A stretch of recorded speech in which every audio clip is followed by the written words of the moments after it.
Une voiture a foncé sur la foule dans le centre-ville de Munich ce jeudi, faisant au moins 28 blessés, la veille de l'ouverture du sommet sur la sécurité dans cette ville du sud de l'Allemagne. Après avoir annoncé que Kiev ne devrait pas rejoindre l'OTAN, le secrétaire américain à la Défense assure qu'il n'a pas trahi l'Ukraine.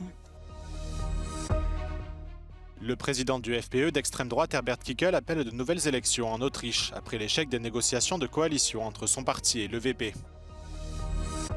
En Italie, alors qu'un membre d'une ONG et un journaliste ont été visés dans l'affaire des téléphones piratés par Paragon Solutions, le gouvernement nie toute implication.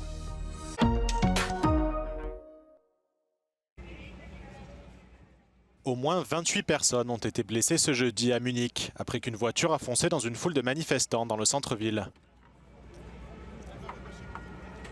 Le gouvernement de Bavière privilégie la piste d'une attaque délibérée et affirme que le suspect serait un demandeur d'asile afghan âgé de 24 ans. La police locale indique que le conducteur a été arrêté et qu'il ne représente plus un danger pour la population. Dass eine Personengruppe gefahren ist, ist derzeit gesichert und wir haben keinen Anlass zur Annahme, dass eine Gefahr für die Bevölkerung besteht.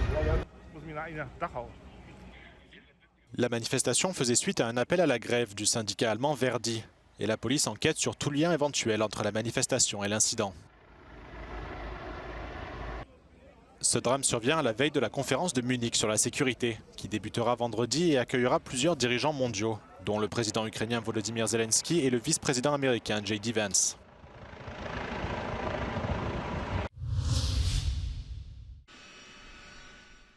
Le vice-président américain J.D. Vance est arrivé jeudi en Allemagne, où il doit s'entretenir avec le président ukrainien Volodymyr Zelensky, en marge de la conférence de Munich sur la sécurité. Avec le secrétaire d'État américain Marco Rubio, J.D. Vance et Volodymyr Zelensky devraient discuter des pressions exercées par Donald Trump pour que l'Ukraine et la Russie entament des négociations de paix. Mercredi, le président américain aurait eu un long appel téléphonique avec son homologue russe Vladimir Poutine, au cours duquel il se serait engagé à travailler très étroitement pour mettre fin à la guerre. J.D. Vance a atterri en Allemagne quelques heures après qu'une voiture a foncé sur des manifestants dans le centre-ville de Munich, faisant une trentaine de blessés.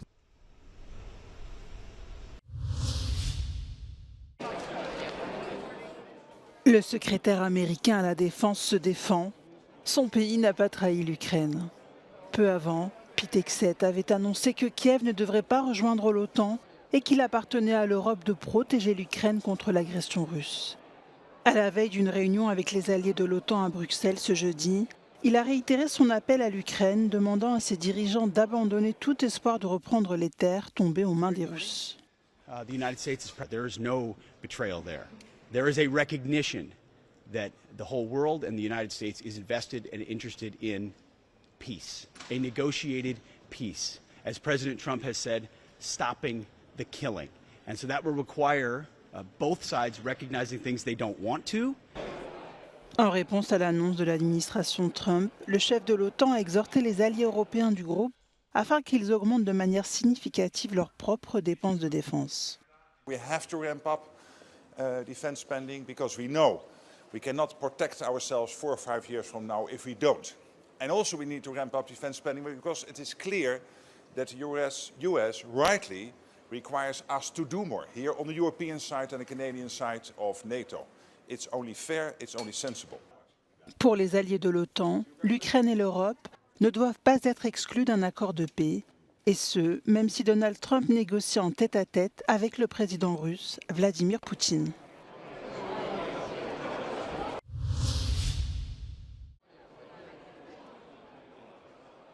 Alors que les États-Unis jugent irréaliste d'envisager un retour de l'Ukraine à ses frontières d'avant 2014, les pays alliés de l'OTAN se réunissent ce jeudi à Bruxelles afin de discuter de leurs dépenses de défense et des conditions potentielles du règlement du conflit entre Kiev et Moscou. La ministre lituanienne de la Défense était un peu plus tôt l'invitée de Shona Murray. La responsable politique a reconnu que l'OTAN traverse actuellement une période très difficile en raison de la lenteur de l'Europe pour développer ses capacités de défense. Do you feel that Ukraine is now in a stronger position, having been told in public that it's unrealistic to expect to be a NATO member and that any troops in Ukraine won't have NATO security guarantees? I think we are in the beginning of a very difficult process where we will have to find the specific ways to generate strength. What is a good part of the message is that peace through strength was reiterated all around the room. What does that mean, though, if you've just weakened Ukraine's position? As I said, I think we are in the beginning of a difficult conversation. And one of the elements which is going to be critical, and as I understand also there is an agreement in the room that it's necessary, is our own capabilities. Because how can we sustainably help Ukraine if our own defense capabilities are being developed slower than that of the aggressor? The size of Ukrainian army and the size of our defense industry, of our own defense capabilities, they are not matching the speed of Russian military industry, of Russian transition from peacetime to wartime economy, of Russian assembly of troops at a quite a threatening speed. So therefore, yeah, I agree with that. Maybe in the beginning of conversation we have to agree that strength is not on paper. Strength is on the ground. It's our troops, it's our weapons, it's our defense industry.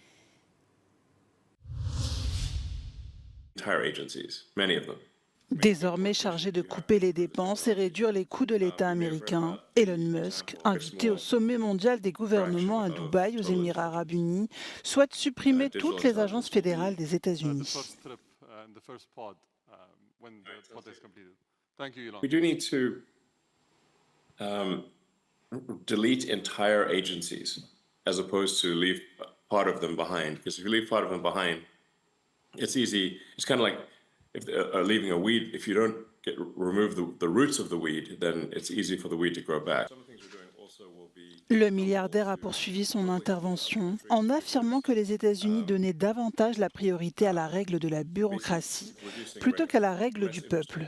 Il a sévèrement critiqué ce qu'il nomme une surréglementation et a appelé à une remise à plat. Concernant la vision américaine des relations internationales, Elon Musk a exprimé un point de vue plus isolationniste des États-Unis.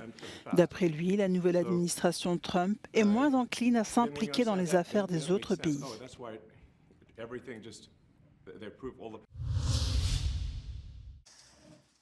Le président du Parti de la Liberté autrichien Herbert Kickl appelle à de nouvelles élections après l'échec des négociations de coalition entre son parti d'extrême droite et l'EVP de centre-droit mercredi. Herbert Kickl a été chargé par le président Alexander Van der Bellen de former un gouvernement de coalition, après que les autres partis autrichiens se sont unis pour empêcher le leader d'extrême droite d'accéder au pouvoir. Ich habe mich beim Bundespräsidenten dafür bedankt, dass wir in den letzten Wochen, obwohl wir in vielen Bereichen ganz unterschiedliche ideologische Zugänge haben, trotzdem eine sehr, sehr vertrauensvolle Gesprächsbasis zueinander gehabt haben.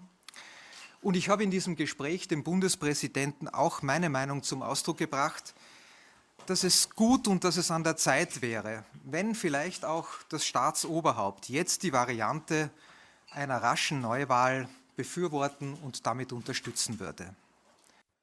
C'est la deuxième fois que les pourparlers de coalition échouent depuis les élections du mois de septembre en Autriche.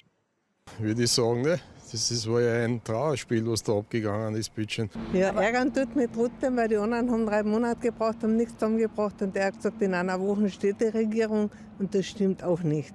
Zeit für Neuwahlen. Le Parti de la Liberté est arrivé en tête des élections législatives de septembre avec 28% des voix. Depuis, des différends quant à la politique économique du pays, à l'immigration et à la guerre en Ukraine ont empêché toute alliance entre les principaux partis autrichiens.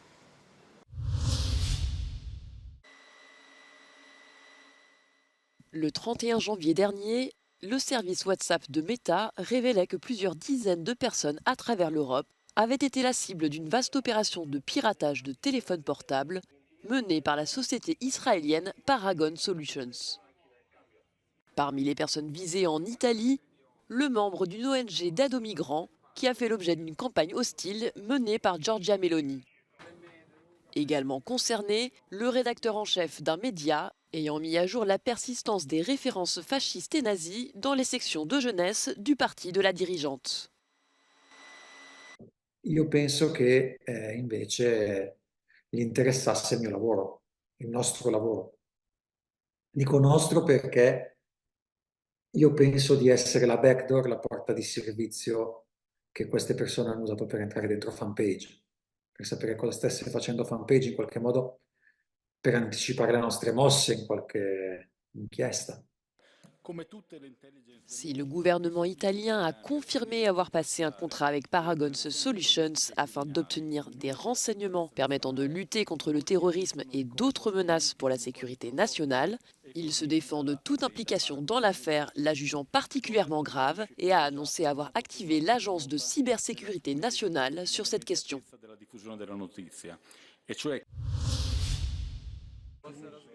En Serbie, des étudiants venus de plusieurs villes ont entamé une marche de plusieurs jours pour se joindre à une manifestation organisée le 15 février dans la ville centrale de Kragujevac. Les étudiants dénoncent la corruption et réclament justice pour la mort de 15 personnes dans l'effondrement de l'auvent de la gare de Novi Sad en novembre dernier. Depuis, les manifestations sont presque quotidiennes.